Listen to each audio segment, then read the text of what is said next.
இப்போது 7வது அமர்வு தொடங்குகிறது. மனமே எல்லாம் கட்டுரைகள் நூல். தலைமை கவிஞர் அண்ணாதாசன் ஆழ்வார்குறிச்சி. நூலாசிரியர் எழுத்தாளர் ஐ. லட்சுமணன் அகஸ்தியர்பட்டி அம்பாசமுத்திரம். திறனாய்வாளர் எழுத்தாளர் வள்ளி சேர்மலிங்கம். தலதாசன் அவர்கள் தலைமையேற்று பேச வருகை தருமாறு அன்போடு அழைக்கிறோம்.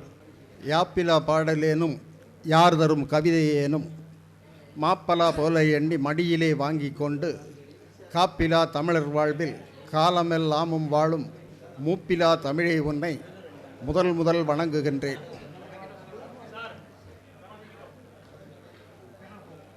இந்த திறனாய்வு திருவிழா நிகழ்ச்சிக்கு என்னை அழைத்த போது நான் ஆச்சரியப்பட்டேன். நூல் வெளியீட்டு விழா கேள்விப்பட்டிருக்கிறேன். இப்படி பல்வேறு இசைத்தட்டு வெளியீட்டு விழா கேள்விப்பட்டிருக்கின்றேன். திறனாய்வு திருவிழாவா? இது என் வாழ்க்கையில் நான் இப்பொழுதுதான் முதலாக கேள்விப்படுகிறேன்.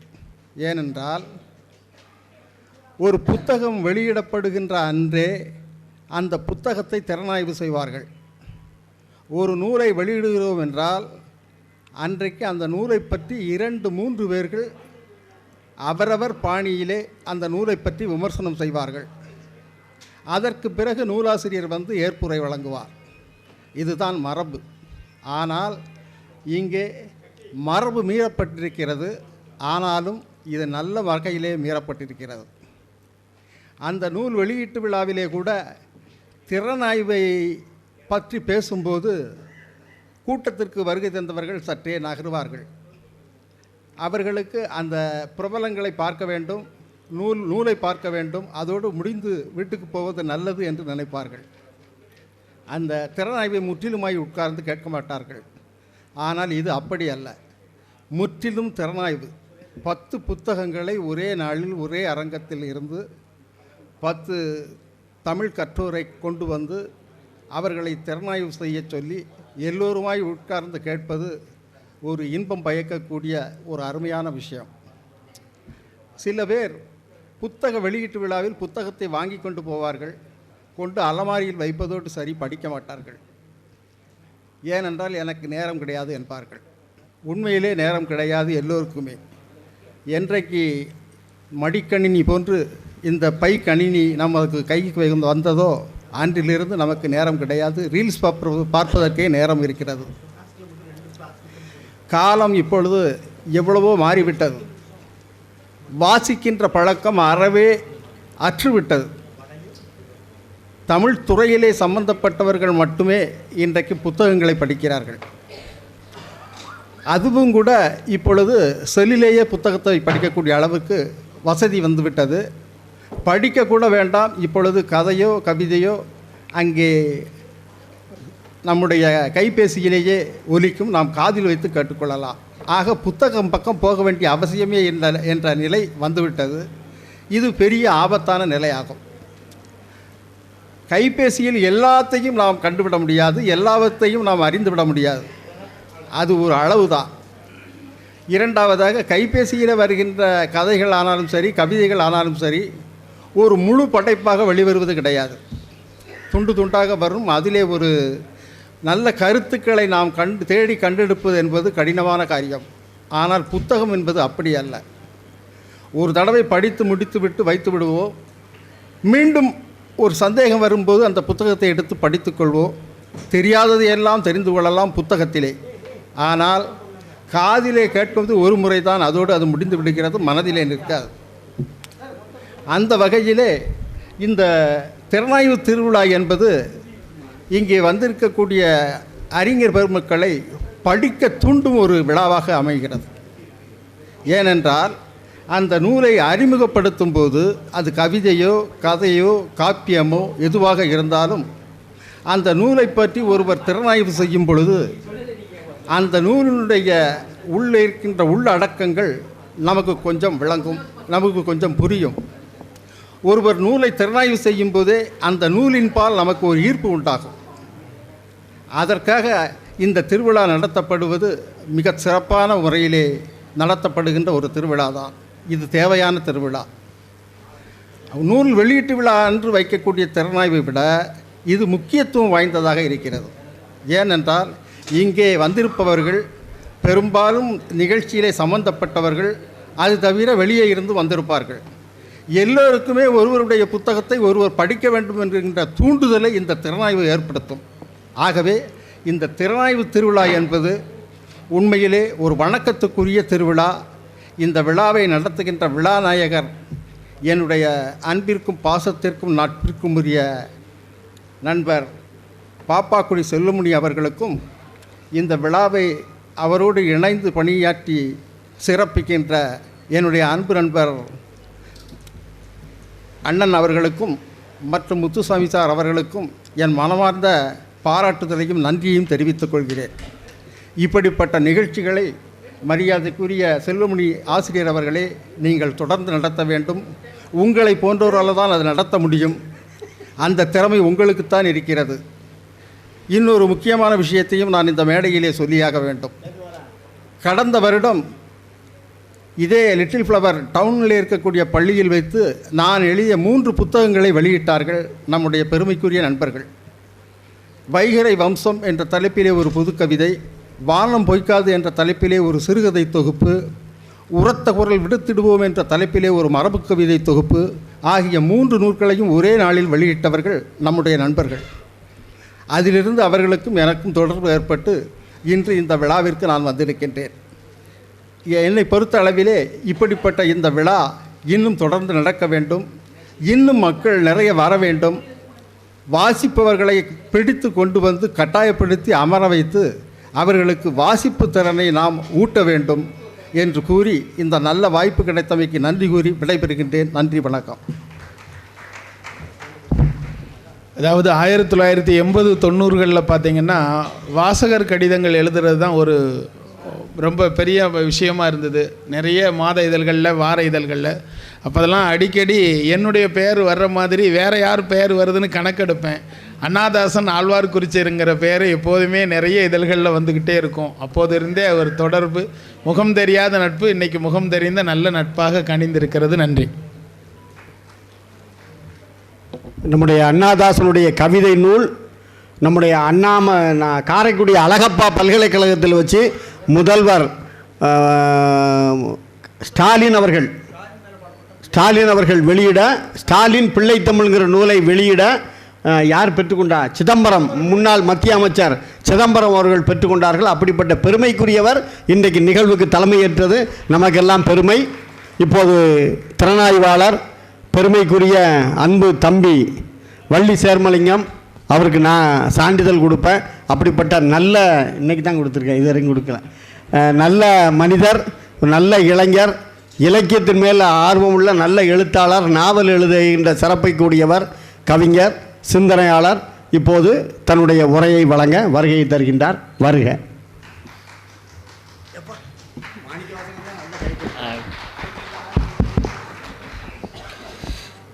அன்னை தமிழுக்கு முதல் வணக்கம். அவை பெரியோர்கள் அத்தனை பேரையும் வணங்கி எனது இந்த உரையை தொடங்க இருக்கிறேன். திறனாய்வு திருவிழா கிட்டத்தட்ட ஒரு மாத காலமாக முகநூல்களை ஃபுல்லாக வளம் வந்துட்டு இருந்தது. இந்த வீடியோ தான் ஒரு மார்க்கெட்டுமாங்கள, ஒரு லேண்ட்மார்க் கார்ப்பரேட் அப்படிங்கிற ஒரு அச்சுப்பதிப்பு மாதிரி கலைப்பதிப்பகத்தினுடைய அந்த லோகோ எங்கும் பரவி கிடக்கிற மாதிரி எல்லா இடத்திலும் மிளறக்கூடிய ஒரு சக்தியை உண்டு பண்ணிடுறாங்க கவிஞர் சக்திவேலா அண்ணனும் காந்திமதிவேலன் அண்ணனும். ரொம்ப சிறப்பாக இருக்குது. ஒரு நல்ல மிகச்சிறந்த ஒரு முன்னெடுப்பை திருநெல்வேலிக்கு அல்வா அருங்காட்சியகம் அப்படிங்கிற வரிசையில் திறனாய்வு திருவிழாவும் பேசப்படும் அளவுக்கு நம்ம நிற்கிறோம் அப்படிங்கிறத அதை மறுக்க முடியாத உண்மை. தமிழுக்காக இவ்வளோ பெரிய விஷயங்கள் நடக்குது. தமிழுக்காக ஒரு காலையில் ஒரு 9 மணிக்கு வந்துட்டு ஒரு அமர்வு முடித்து சாப்பிட்டுட்டு திரும்பி நீங்கள் எல்லாம் உட்கார்ந்துருக்கீங்க அப்படிங்கும் போது இதுவே ஒரு மிகப்பெரிய வெற்றி. இதுவே உண்மையிலுமே இதை விட ஒரு பெரிய வெற்றியே இருக்க முடியாது. இதுவே மிகப்பெரிய வெற்றி. பொதுவாக சொல்லுவாங்க உண்ட மயக்கம் தொண்டர்களுக்கும் உண்டு அப்படின்ட்டு. அப்படிங்கும்போது இந்த சாப்பிட்டுட்டு அந்த நேரத்துலையும் எல்லாம் உற்சாகமாக ஏதோ பேசுகிறாங்க, நம்ம கேட்கணும் அப்படின்னு எல்லாம் அமர்ந்திருக்கிறீங்க பார்த்தீங்களா. இது தமிழுக்கு கிடைத்த வெற்றி, செல்வமணி ஐயாவுடைய முயற்சிக்கு கிடைத்த வெற்றியாக நான் பார்க்குறேன். நேரம் கருதி நேராக நான் புத்தகத்துக்குள்ளே போயிடுறேன். மனமே எல்லாம். இந்த மனமே எல்லாம் இந்த புத்தகத்தினுடைய நூலாசிரியர் ஐயா அகஸ்தியர்பட்டி லட்சுமணன் அவர்கள். அவருடைய வயது வந்து என்ன போட்டிருக்காங்கன்னா 68 வயது, கிட்டத்தட்ட 2 தலைமுறை. ஒரு தலைமுறை என்பது 33 வயது அப்படின்னு சொல்லி குரானில் பதிவு பண்ணியிருக்காங்க. நபிகள் நாயகம்னால குரானில் பதிவு பண்ணியிருக்காங்க. அப்போ அவர் 2 தலைமுறையே கடந்திருக்காருன்னு அர்த்தம். அப்போ இந்த 2 தலைமுறையிலையும் அவருடைய அனுபவங்களை ஃபுல்லாமே புத்தகங்களில் அவர் வடிவிச்சிருக்காரு. அதுதான் ஒரு உண்மையான விஷயங்கள். இப்போ என்னென்னா, இது ஒரு கட்டுரை புத்தகம், ஆனால் இது கட்டுரை வடிவில் கிடையாது. அவருடைய சிந்தனைகளை ஃபுல்லாக ஆங்காங்கே கட்டுரை 30 தலைப்புகளில் என்னெல்லாம் சொல்லணுமோ அவ்வளோ விஷயத்தையும் சொல்லியிருக்காரு. ஆனால் இது 30 நாவல்களாக எழுதப்பட வேண்டிய நூல். அந்த 30 நாவல்களையும் அவர் சுருக்கி 30 தலைப்பில் 30 கட்டுரையாக கொண்டு வந்திருக்காரு. அதுதான் ஒரு உண்மையான செய்தி.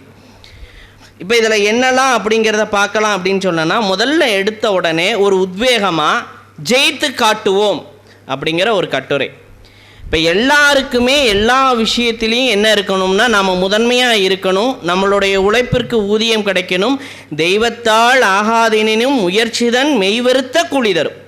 அந்த மாதிரி நம்மளுடைய முயற்சிக்கு ஒரு கூலி கிடைக்கணும், அந்த கூலியின் வெற்றியை பிரம்மாண்டமாக இருக்கணும், அது நல்ல வழியில் அமையணும். அப்படிங்கிற மாதிரி அந்த வெற்றி இருக்கணும். அப்படிங்கிறத முதல்ல நம்ம எழுத்தாளர் நூலாசிரியர் யாரை கையாண்டிருக்காரு அப்படின்னா, பாரதியை முன்னிறுத்திருக்காரு. இப்போ என்ன சொல்கிறாரு அப்படின்னா, நீ வெற்றி பெறதெல்லாம் இருக்கட்டும் ராசா, நீ தான் வெற்றி பெற போகிற. ஆனால் நீ வெற்றி பெறதுக்கு முதல்ல உனக்கு என்ன தெரியுமா வேணும்? நீ வெற்றியாளன் அப்படிங்கிறத நீ நம்பணும். அப்போ நீ நம்பணும்னா என்ன செய்யணும்? நல்லவையா எண்ணுதல் வேண்டும், எண்ணியது நல்லவை வேண்டும், திண்ணிய நெஞ்சம் வேண்டும், தெளிந்த நல்ல அறிவு வேண்டும் அப்படின்னு பாரதியாரின் வரிகளை மேற்கோளாக காட்டி அவருடைய முதல் கட்டுரையை முத்தாய்ப்பாக ஆரம்பித்திருக்கிறார். அடுத்தது என்னென்னா, வாசிப்பை நேசிப்போம். நம்ம திருநெல்வேலியில் ஏற்கனவே வாசிப்பை நேசிப்போம் அப்படின்னு சொல்லி தாமிரபரணி மன்றம் மூலமாக ஒரு அமைப்பு நடைபெற்று இருக்கு. சரவணனை பேசப்படாது, இங்கே கவனிக்கணும் அப்படின்னு நடந்துட்டுருக்கு. அப்போ இதெல்லாம் என்ன அப்படின்னா, இவங்கெல்லாம் தமிழுக்காக செய்யக்கூடிய மிகப்பெரிய ஒரு என்ன பண்ணுறாங்கன்னா, எழுதுங்க தம்பி, எழுதுங்க, எழுதுறது மட்டும் இல்லை படிங்க, படிக்கிறது மட்டும் இல்லை படித்த வழியில் நடந்து பாருங்கள். அதுதான் உண்மையான கோட்பாடு. இப்போ தமிழை நம்ம எல்லாரும் நேசிக்கிறோம், தமிழ்னு பிடிக்கிறதுக்கு எதுக்காக என்னென்னா, நாம் வாழ்வதற்கும் நம் முன்னோர்கள் வாழ்ந்து சென்றதற்கும் இனி எவ்வாறு வாழ வேண்டும் என்பதற்காகவும் அத்தனை விளக்கங்களும் தமிழில் கிடக்கு. அதை எல்லாம் நம்ம தெரிஞ்சுக்கணும், அது எல்லாம் நம்ம கைக்குள்ளே வரணும் அப்படின்னம்னா நம்ம வாசிப்பை எடுக்கணும். அந்த வாசிப்பு எப்படி இருக்கணுமா? நம்ம சுவாசம் மாதிரி இருக்கணுமா? அந்த சுவாசமை நம்ம எப்படி இருக்கணும்னா நேசித்து எடுக்கணுமா? நான் சொல்லியோ, செல்வமணி சார் சொல்லியோ, பாமணி சார் சொல்லியோ, படிப்பா திறனாய்வு திருவிழா இருக்குது, படிப்பா இதை படிப்பா அப்படின்னு சொல்லியே இருக்கக்கூடாது. நம்மளாக அந்த புத்தகத்தை எடுக்கணும், நம்மளாக அதை வாசிக்கணும், நமக்குன்னு ஒரு கொள்கை இருக்கணும். நான் இந்த சார்ந்து கருத்துக்களை படிப்பேன், எனக்கு இவருடைய புத்தகங்கள்லாம் பிடிக்கும், இவருடைய அம்சங்கள்லாம் பிடிக்கும், இவருடைய கோட்பாடுகள்லாம் பிடிக்கும் அப்படிங்கிறதெல்லாம் நேசங்களை நமக்குள்ளே உண்டு பண்ணணும் அப்படிங்கிறாரு. நம்மளுடைய அமர்வின் தலைவர் ஐயா அண்ணாதாசன் ஐயா அவங்க சொன்னாங்க, இப்போ கை கணினி வந்ததுனால நம்மளுடைய வாசிப்பெல்லாம் குறைஞ்சி போச்சு, நேரமின்மை இல்லைங்கிறதுனால எல்லாரும் சொல்கிறாங்க படிக்க எனக்கு நேரம் இல்லை, அதனால் என்னுடைய வாசிப்பு இதாக இருக்குது அப்படின்னு சொல்கிறாங்க. அதை தான் நூலாசிரியரும் தன்னுடைய 2வது கட்டுரையில் பதிவு பண்ணியிருக்காரு. என்னென்னா, நேரமின்மை என்பது நம்மளுடைய கையில் தான் இருக்குது. நம்ம நினைக்கிறது தான் நேரமின்மை. இப்போ இதை பண்ணணும், இதை முடிக்கணும், இதை நான் செய்யணும்னு நான் நினச்சிட்டேன்னா அதை நான் பண்ணுவேன்.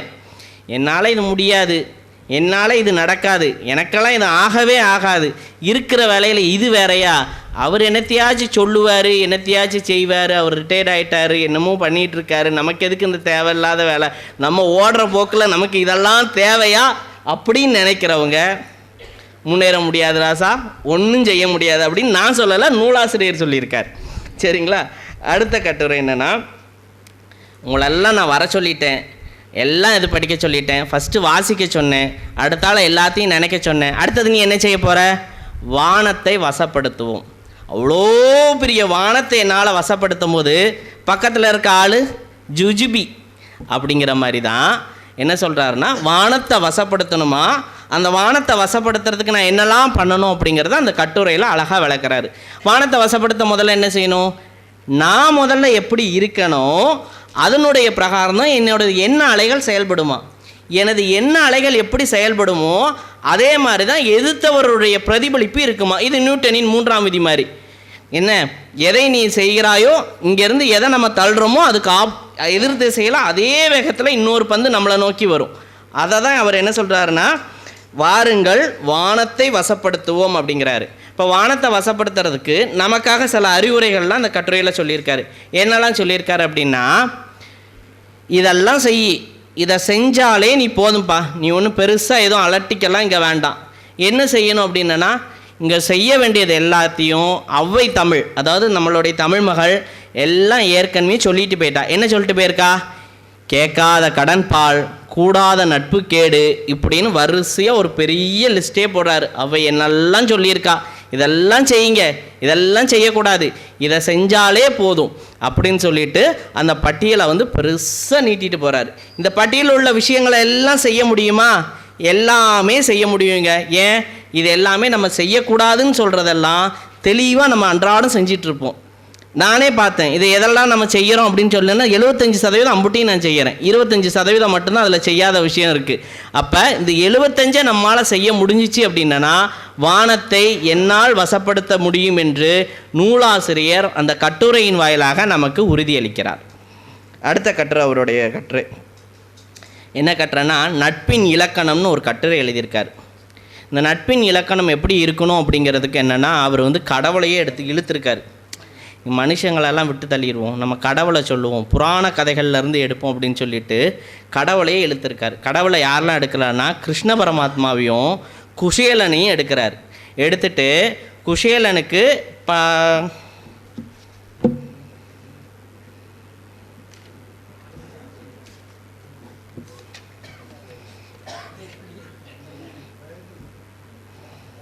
தொண்ணூற்றி 3ஆம் பக்கம்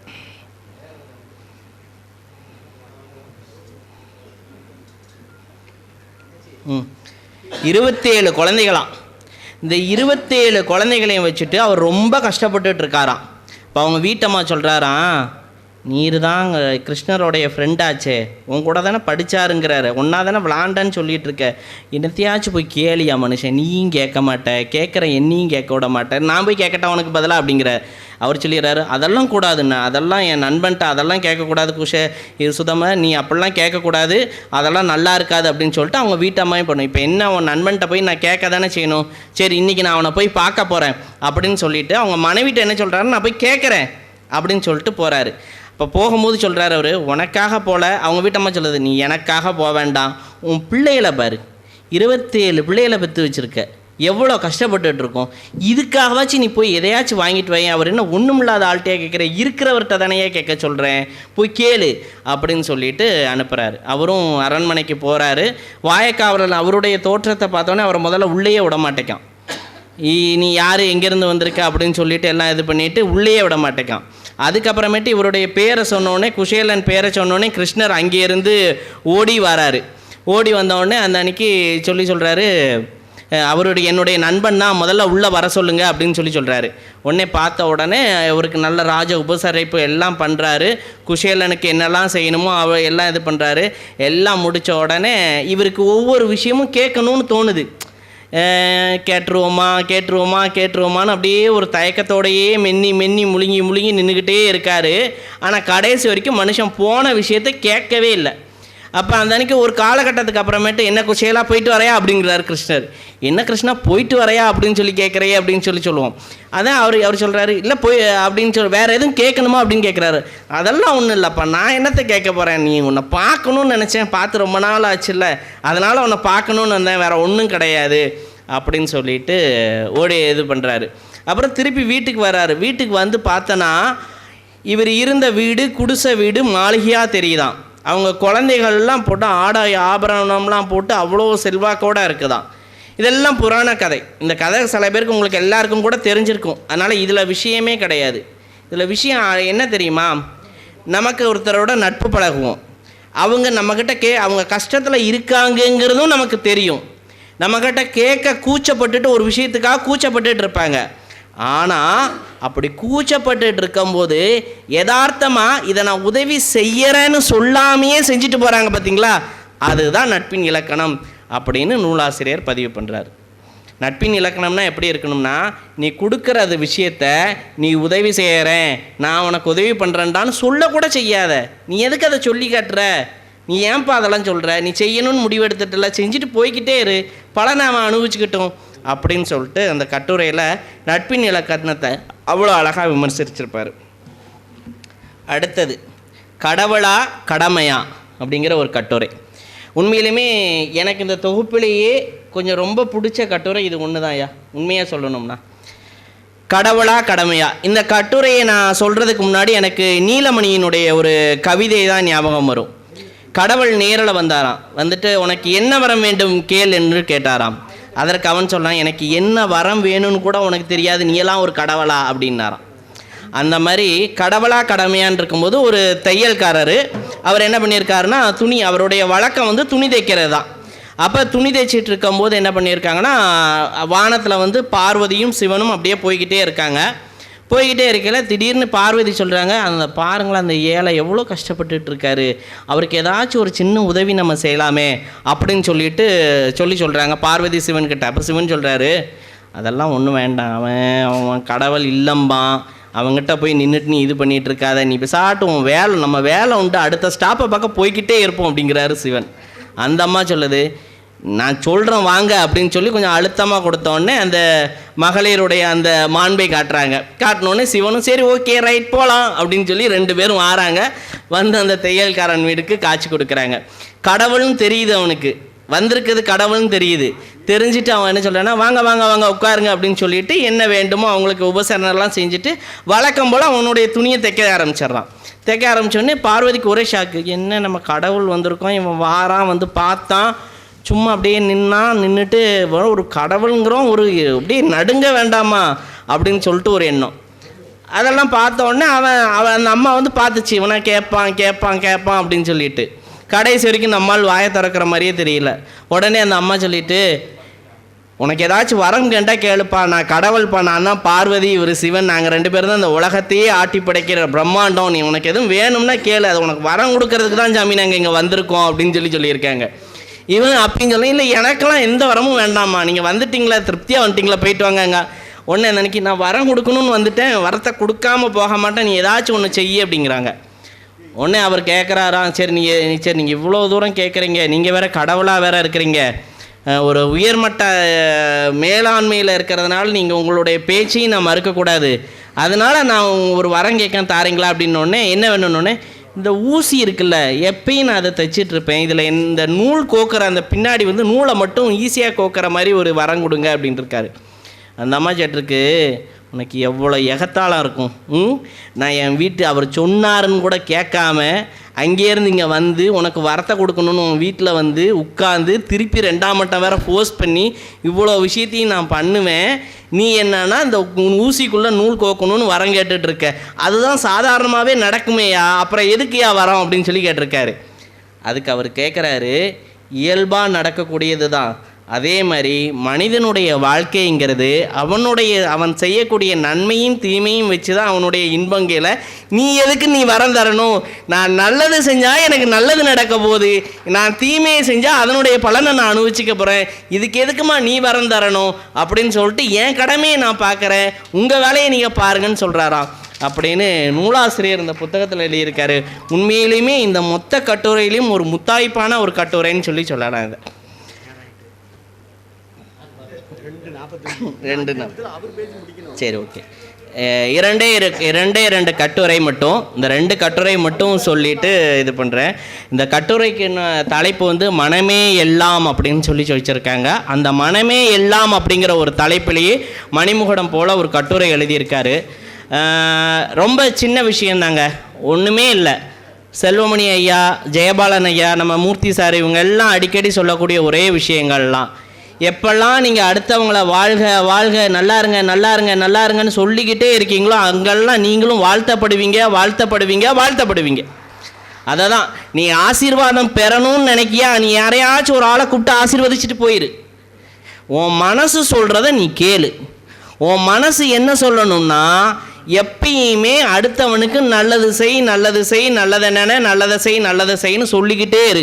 அதுக்கு நீ என்ன செய்யணும்? நல்லவரோடு கூடு, நல்லவற்றையே நினை, நல்லவற்றையே பேசு, நல்லவற்றையே செயலாக்கு, உன் எண்ணத்தை திண்ணமாக்கு, அடுத்தவனுக்கு கேடு ஒருபோதும் நினைக்காத, உனக்கு ஒரு காலமும் ஒரு குறையும் வராது. அதுதான் அந்த மனமே எல்லாம்.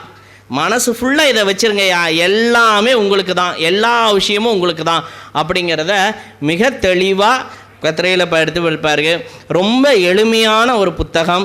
ஆங்காங்கே சின்ன சின்ன இது ஒரு சின்ன விஷயம். இதை நான் இதுக்காக சொல்லலையா, ஒரு சின்ன ஒரு இதுக்காக தான் இது பண்ணுறேன்.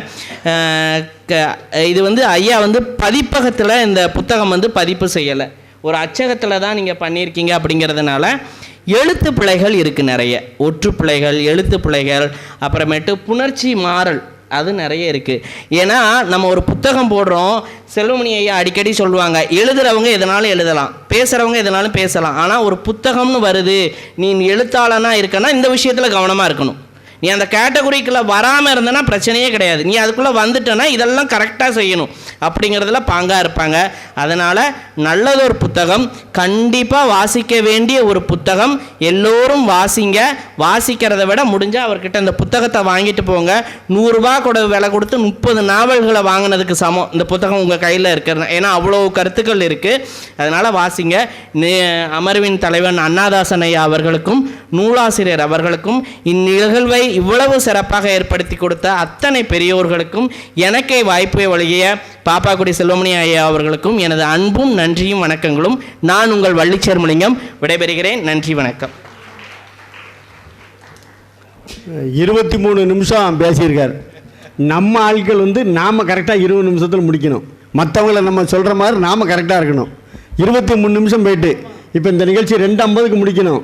பாரு, இப்போ 2:48. இன்னும் நீங்கள் கரெக்டாக பேசிட்டீங்க. இப்போ சார் பேசணும். நூலாசிரியர் மரியாதைக்குரிய ஐயா லட்சுமணன் அவர்களை அன்போடு அழைக்கிறேன்.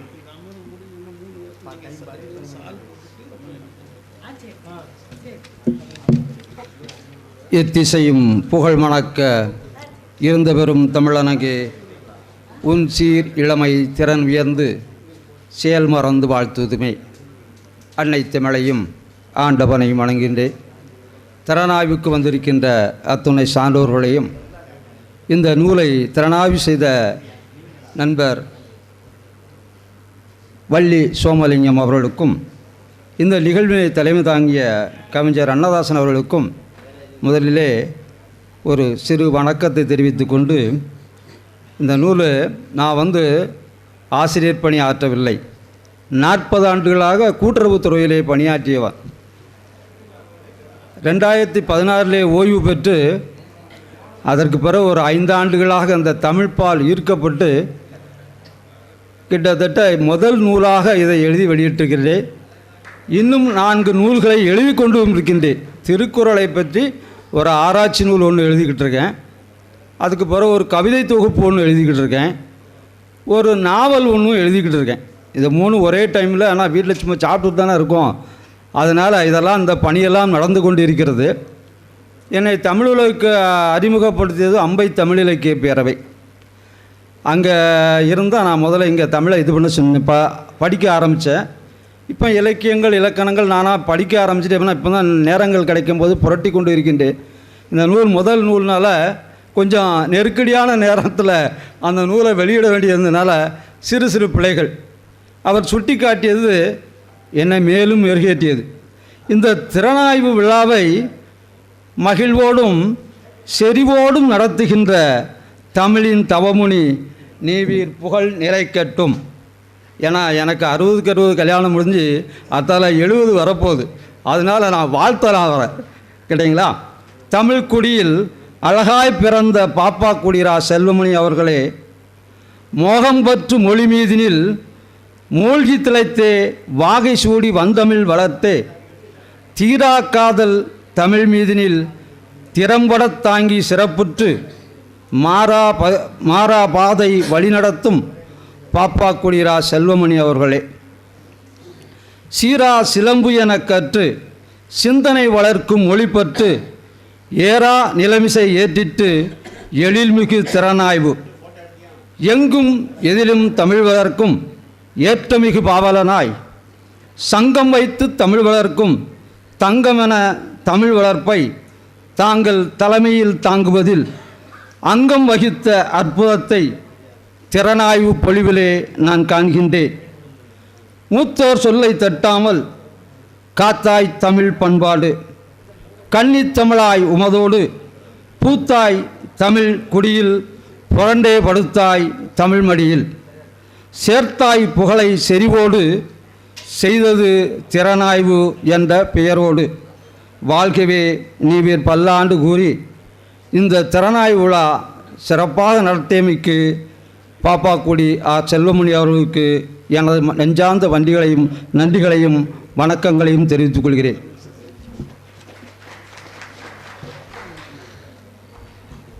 நம்முடைய சுத்தமல்லி திருவள்ளுவர் கழகத்தினுடைய தலைவர் சொக்கலிங்கம் அவர்கள் என் மீது மிகுந்த அன்பும் பண்பும் பாசமும் கொண்டவர். என்னுடைய எல்லா நிகழ்வுகளுக்கும் முன்னின்று நடத்தக்கூடியவர். தற்போது உடல்நிலை சரியில்லாத காரணத்தால் அவருடைய மனைவி திருமதி கஸ்தூரி சொக்கலிங்கம் அவர்களுக்கும் அவருடைய மகனும் வருகை தந்திருக்கிறார்கள். ஆக அவர் செய்ய வேண்டிய பணியை அவருடைய மனைவியிடம் ஒப்படைக்கிறோம். இந்த அமர்வுக்கான சிறப்பு செய்யும் பணி திருமதி கஸ்தூரி சொக்கலிங்கம் அவர்களுக்கு. நிகழ்ச்சிக்கு தலைமையாற்றிய டாக்டர் அண்ணாதாசன் அவர்களுக்கு இப்போது நினைவு பரிசும் பொன்னாடையும் அணிவிக்கப்படுகின்றது.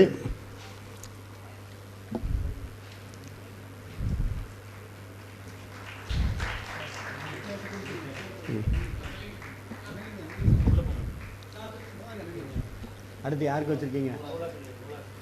அடுத்து நூலாசிரியர் ஐயா அகஸ்தியர்பட்டி ஐ லட்சுமணன் அவர்களுக்கு இப்போது அணிவிக்கப்படுகின்றது. இம்மா அப்படி நில்லுங்க, அவருக்கு போட்டுருங்க.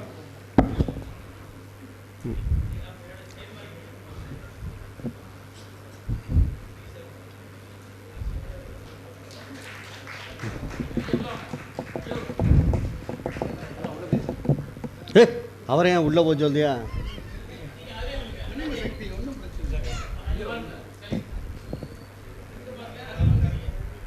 அடுத்து திறனாய்வாளர் 24 நிமிடம் பேசிய வள்ளி சேர்மலிங்கத்துக்கு இப்போது பொன்னாடை அணிவிக்கப்படுகின்றது.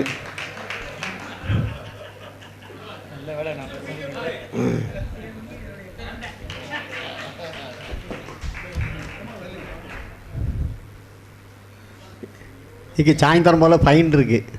ஆமாம், அதெல்லாம் சாயந்தரம், அது தனி. நன்றி. போடுங்க, நீங்கள் போடுங்க. நான் சொல்கிறேன். நம்ம பாப்பாக்குடி இரா செல்வமணி அவர்களுக்கு இப்போது பொன்னாடை அணிவித்து சிறப்பு செய்யப்படுகின்றது. சுத்தமல்லி திருவள்ளுவர் பேரவை சார்பில் அணிவிக்கப்படுகின்றது. அகத்தியர்பட்டி ஐயா லட்சுமணன் அவர்கள் சார்பில் இப்போது பொன்னாடை அணிவிக்கப்படுகின்றது. பொன்னாடை அணிவிக்கிறது கம்பெனிக்கு 500 ரூபா கட்டணும்.